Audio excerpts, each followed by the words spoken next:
it's your girl Vita. If this is your first time following me or watching me, I want to say thank you for joining me on my channel. I talk about everything from lifestyle reviews, I travel, and right now I'm currently going through my IVF journey. So I'm just sharing tips and pieces and little advice that I pick up along the way. And this video specifically is going to be things I wish I knew before I even started the journey. So if this is your first time, be sure to click that button and start following me and hit the little bell so you can get all my notifications when I post new videos. If you've always been here and you're a loyal subscriber, thank you so much. Thank you so much. And please let me know if there's anything that you want to hear from me that I don't already discuss. Okay, so let's jump right into this video. Okay, so first of all, for me, the very first thing I wish I knew exactly how stressful this process could be. And you know, going in, and it's partially my fault because you know, people say, oh my gosh, it's a stressful process. And I do know people who have gone on this journey, and I watch plenty of videos. But me in my head, I'm thinking, okay, I'm a nurse. I know these things. I've been in the emergency room. How stressful? My life is already stressful enough. How stressful can this really be? Stop. Right there. You need to just take everything that you thought you knew about yourself and your body. Just take it away. Just take it away. Begin anew, because when I say this is one of the most stressful things I have ever done, or a journey that I have tried to partake on, and let me tell you, I've had like several different careers, so when it's something I feel that I want to do, I'm able to just jump right in. It started from the ground running. So I have my real estate license, I've been in the Army, served 2 deployments, I'm a veteran, I'm a nurse.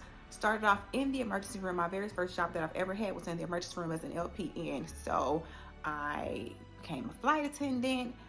What else? A notary public. So it's just like anything that I've ever wanted to do, I've been able to succeed at it. So real estate agent. So just anything I wanted to do. So when I started this journey, I'm thinking, okay, everybody say stuff is stressful, but you know what? I'm always the optimist, you know. But with this, you really have to be a realist. You have to know that what works for someone else is not necessarily going to work for you. And so that's the second thing that I want to discuss. Know the protocols of your provider that you're seeing. First of all, if you go to a provider, find one that fits within everything that you feel, fits within your needs, and you have a good rapport with, that you're able to talk to and communicate and actually listens to what you're saying and what you're feeling as you're going through the process. That's going to be very important. Find a doctor that you're able to sit down and explain everything to you as if you're a 2-year-old child and you know nothing about it. Because most of us going into this process, we know absolutely nothing about it. So we need someone who actually takes the time to explain and not look at us as just a number. This is very expensive. So that's the third thing. It's very expensive. So while you're going through this journey, know the protocols, because depending on the protocols will depend on the cost. Some facilities I found just have a set protocol that they just go through for everyone, basically, regardless of what you're going through. We don't like those kind of providers. We need someone who's going to listen to us, and as our body tells us what we're going through on these medications, we need the protocol adjusted. So that's what happened with my first provider. I've already gone through I'm on my second provider. So my first provider, they did not really communicate very well and listen to what my body needed. They just thought, okay, well, we're going to try this, we're going to do this, we're going to do this, and not really explain or discuss what was needed for my body, regardless of how many tests I took, how many ultrasounds, how much blood they took from me. They just did not really care. That's how I felt. So that's why I had to find another provider. Okay, and the next thing, third thing I already said was the cost. IVF, IUIs, all of this is very expensive, regardless if you have insurance or not. I have insurance through my employer. My partner does not have insurance through her employer. However, her insurance does cover some things as far as like lab work, ultrasounds, and things like that. But that is not the most expensive thing. The most expensive thing when you're doing the process is the actual the retrieval and the transfer. More so the retrieval. Know that the most expensive part of this journey is going to be your retrieval, because that can take anywhere, depending on the protocol that your doctor puts you on. It can take for about 3 weeks So for like the first two, and it starts with your cycle. So for like the first 2 weeks or whatever, you might be on like a you might birth control. So the first few weeks, 2 weeks, 10 to 14 days, you may be on birth control because they like to suppress, they say, are your hormones, so they can basically control what your body is going to do, how your hormones are engaged, and how your body, they think your body is going to respond. So you might be on birth control, and then the rest of the time you'll start taking the basically drugs, the hormones necessary to get you to a place where they can retrieve a certain number of follicles, eggs, in hopes for them to become embryos. Okay. Whew, that's a whole video on itself. So if y'all want that video, let me know. Okay. Okay, so next we go into things you need to do for your body outside of going through the process, as far as the vitamins you need to take, your nutrition, the diet you need to be on, how much exercise you need to get, like a whole daily routine. Basically, I had to change my whole daily routine in order to do this process. And I'm not one of those people who are like, I'm not the most healthy person, but I kind of keep a balance because I do love my sweets, and that's one thing I had to give up. I do love my sweets, and I love me a nice cocktail. So in going through this process, you want to be in the most healthy state that you can be in while you're going through this process, and no one actually tells you that, because you're seeing people who get pregnant that's on drugs and 5, 6, 7 abortions and all this kind of stuff. So in your head you're thinking, okay, so this is what my body is made to do, so I'm not going to have any problem with that. But, and some of you may not. Some of you may not. But I think with me, I knew I was going to have some issues with trying to conceive because of medical conditions that I already have, such as I have endometriosis and I have fibroids. And they were not even discovered until like 2015. So I didn't know. I used to be in so much pain all the time and not even know why. So not until I actually moved to Dallas in 2015 and found me an OBGYN here that they tell me and find all this stuff that was going on with me. I literally had no knowledge of my endometriosis or my diagnosis until then. So in starting to, it wasn't 2015, it's 2012 when I moved here. So in finding out all of these things, then I had to get in the mindset, okay, my diet needs to change. So you have to eliminate like red meat. I eliminated red meat. I don't drink soda anyway, but I love juice and I love sweet tea. So you have to eliminate caffeine. Normally now I drink a lot of green tea and natural teas because I have to have my tea, and natural teas, green tea, black tea, all this kind of stuff. It can be healthy for you. And if you get this book, I found this book. It starts with the egg. And everyone was telling me about this book, get this book, but I just started reading bits and pieces online. So I figured I already knew what the gist of the book was. But once I've been in, now I'm a year and some months, maybe a year and a half in, because I started this process in June of 2020. And it is, what is it today? It is November 2021. So that's almost a year and a half where I am still, I still haven't been able to conceive, partially because I haven't made it to the transfer process. So I have embryos over there, but my uterus has not been the optimal level in order to complete a transfer. So that's basically what I'm waiting on. And I have to have another surgery before I can even make it to that step. So I had to put it on. I just stopped everything because my birthday was in October. So I just said, I need to stop. I needed a mental break because honestly, I was starting to become depressed because you see, and it's crazy like how many babies you just see start popping up everywhere. Everybody's popping up pregnant around you. So, and that's my fifth thing. That is my fifth thing. Your mental health. Be prepared and be able to accept when and if you do feel sad. Accept the emotions that your body is telling you to feel. It's okay. Accept the fact that if you see a baby pop up on your Instagram page, you might just bust out crying. Accept the fact your cousin can call you, hey girl, I'm pregnant. And they wasn't even trying to have a baby. Accept it. And it's okay to feel sad. It's okay to feel a little bit disappointed. It's okay to feel whatever you need to feel. It's even okay to feel a little angry. It's okay to feel whatever you need to feel to get you through to the next phase. What you don't want to do is hold on to those feelings. So grieve whatever you need to do and then release it.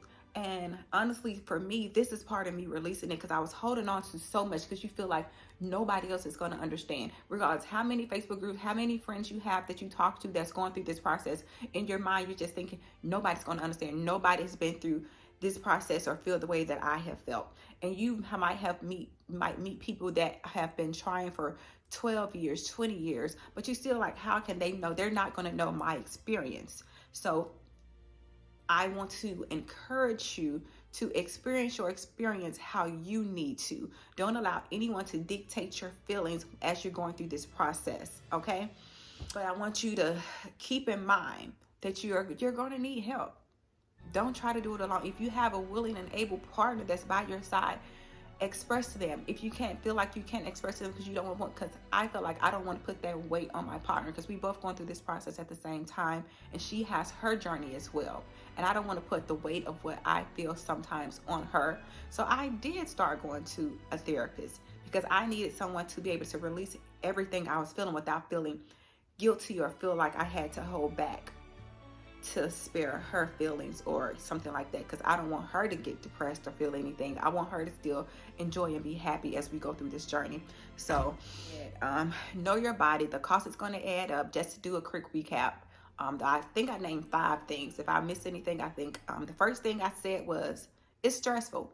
This journey is going to be very stressful. So take time to breathe, read your Bible, relax, whatever you need to do, take a break, whatever you need to do to make yourself as relaxed as possible. Do that for you. Number 2, know the protocols that your office or your provider provides. Know the different protocols. So if you need to switch, or if something happens during your cycle and you need to switch over to a different protocol the next month, maybe you was given too much medication that it messed up your embryo, so there wasn't anything to retrieve. Anything, know your protocols and know what it takes to get through each protocol and how long. Number 3, the cost. The cost of IVF IU is very expensive, and sometimes it's going to feel like you're just handing the doctors money and they're just flushing it down toward it. Okay, here you $5,000. Oh, nothing. We need to stop this cycle. This cycle is canceled. All right. And that money is gone. You're never going to get that money back. The medication is expensive, and every insurance doesn't cover the medication, and the cost of the medication can be $3,000 up to $3,000 or more, depending on what you're on for your cycle. So know that even the vitamins outside of prescription medication, the vitamins just to get your body, especially if you are of an older age, like in your 40s like me, you try to put yourself in the most healthiest state. So taking the vitamins, decreasing your diet, even going to a more organic, low carb diet, Mediterranean style diet, that's more fish and things of that nature. So that diet is going to increase. Eliminating plastics out of your diet. I'll do a video, a part 2 of this video, because I took all the plastics out of my video based on this book. They had to be a certain level, so that now drink out of glasses and all this kind of stuff. So it can add up. It can be expensive. And I think the 5th thing that I said, find time to breathe. Just relax. Take this journey in. Just because your hormones are going to be going so crazy, you can see a baby and just break down crying. Find your happy place. Find a place for you to